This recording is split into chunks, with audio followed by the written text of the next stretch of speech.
বিক্রেতাদের হাঁক ডাকে সরগরম চাঁদপুরে ইলিশের বাজার। তবে আকাশ ছোঁয়া দামের কারণেই তৈরি হয়েছে ক্রেতা সংকট। চাঁদপুরের বড় স্টেশন পাইকারি বাজারে ইলিশের পসরা সাজিয়ে বসিয়েছেন ব্যবসায়ীরা, যেখানে 1 কেজি ওজনের ইলিশ বিক্রি হচ্ছে 1800 থেকে 1900 টাকায়। বিক্রেতারা বলছেন মৌসুমেও সরবরাহ কম মাছটির, এতে দাম বেড়েছে কয়েক গুণ।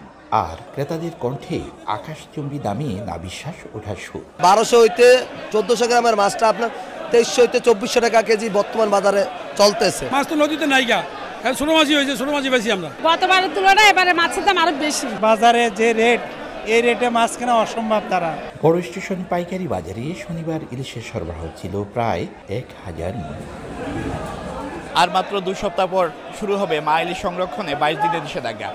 তার আগে কিন্তু চাঁদপুরের বড় স্টেশন যে পাইকারি ইলিশের বাজার, সেটি বেশ সরগরম। তবে এই বাজারে মৌসুমের এই সময় বড় আকারের যে ইলিশগুলো পাওয়ার কথা, সেটি এখন মিলছে না।